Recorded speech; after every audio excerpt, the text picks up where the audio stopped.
$35, regardless of what the budget summary states. The tax increment was recalculated, and the city actually received $38,072. This resulted in a $51,895 shortfall for the city because of error.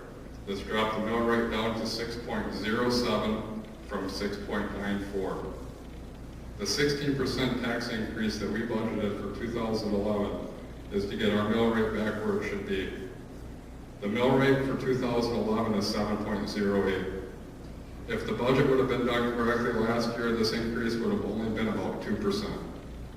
Also, the city would have received an additional $51,895.50 that cannot be recovered by the city. As it stands now, our bank accounts are reconciled, but we still need to determine our capital outlay balance.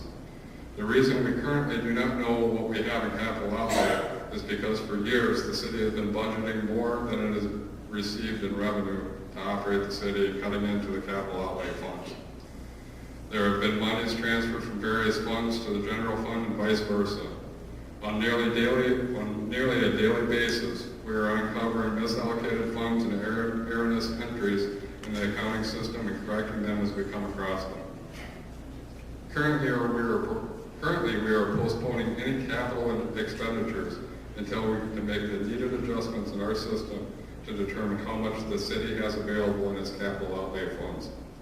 We are expected to have all the city books complete and accurate by the middle of February of this year. Once we know exactly where the city stands, we will be scheduling a special meeting to determine the appropriate allocation of the capital outlay funds. For years, the city auditors have been telling the city that we should separate the duties of the clerk and treasurer. Or the clerk-treasurer, I'm sorry. We welcome Stephanie Schmutzer to the city staff, and her experience will allow us to do that. Contrary to some of the comments that we have read publicly, there are no additional employees needed or costs incurred in doing this. There will still remain the same number of staff members in the clerk-treasurer's office. What will change is the employee's title.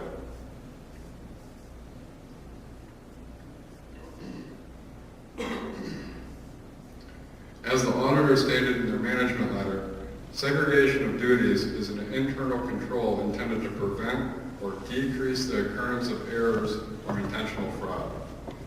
Segregation of duties ensures that no single employee has control over all phases of a transaction.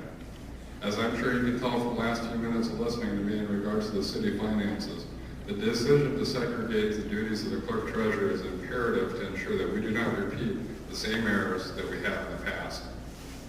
In April, there will be a referendum on the separation of the clerk-treasurer's position, and I ask the city, or the residents of the city of Gillett, to vote to allow the separation. The Finance Committee is also working to rewrite the city employees handbook. Over the course of the years, this handbook has been modified both in committee and council, as well as out. There have been changes made since 1994 that have not been documented, and changes have been made that the employees were not aware of. It's because of this fact that we decided to put our pencils to paper, and along with the employees of the city, we are completely reviewing the current handbook and are nearly finished with the revisions. This has been a large priority for me because everyone needs to be on the same page. With multiple versions of a handbook, it's difficult for both employers and the city council to know what rules to follow. Another project that we have taken on is creating a policy manual. The days of this is how we've always done it are over. I was shocked when I asked in April to review the policy manual, only to be told there wasn't one. The Finance Committee is creating a policy manual as issues come up rather than trying to think of every possible policy that is needed. So far, we have or are in the process of creating policies that handle the use of council chambers by other organizations and individuals, bleacher use, and dumpster rentals. This will always be an ongoing project. In June, I began redeveloping the city's website. I presented the new website at the August City Council meeting, and it was immediately put live. The city website is much easier to navigate and more informative. Some of the key features of the website are the complete code book is available online. The city calendar is posted online, which displays items such as garbage pickup day, recycling day, committee and council meeting dates, and other special events. Public service notices are available, and soon permits, forms, and city ordinances, as well as meeting minutes, will be available on the website as well. There has been no expense incurred by the city for the work that I have performed on the website, and I've been doing the updates as my time allows. After a League of Wisconsin Municipalities Chief Executives Workshop meeting, I decided to begin holding regular office hours at City Hall. My regular hours are on Wednesday afternoons from 1 to 4 p.m.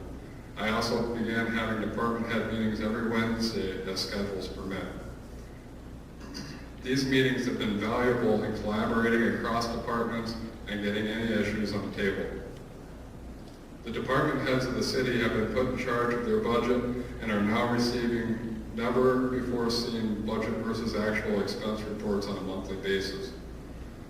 Each invoice that is related to the department head is now given to the department heads for their approval and then handed in for payment. This is another process that has never been done before. In doing this, the department heads have an opportunity to review the invoices for accuracy and report any discrepancy before the bills are paid. Most recently, it was uncovered by Department Head Tim Christensen that the city has been paying taxes on fuel that they purchase for equipment that has tax exemptions.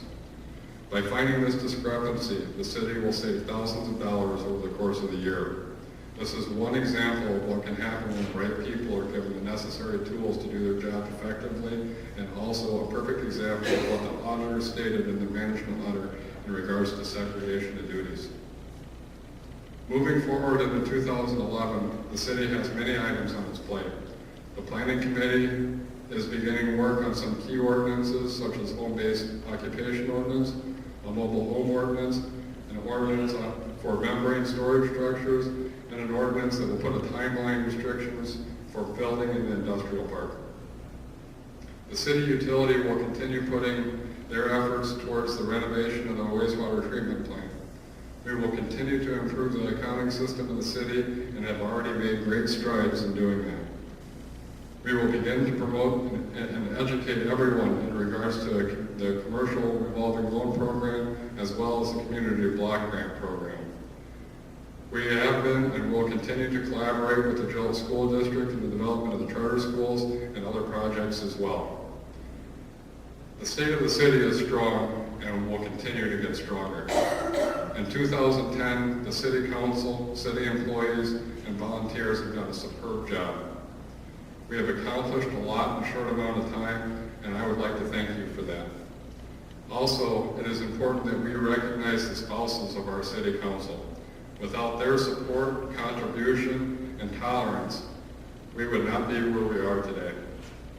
Thank you.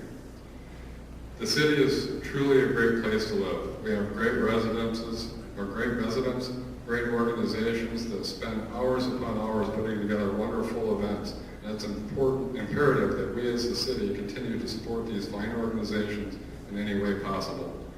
I want to personally, and on behalf of the City Council, thank everyone that makes Gillett such a wonderful place. On behalf of the City Council, it is our honor to serve and represent you as we begin what will be a great 2011, and would like the residents to know that you can contact us anytime. Thank you for your time.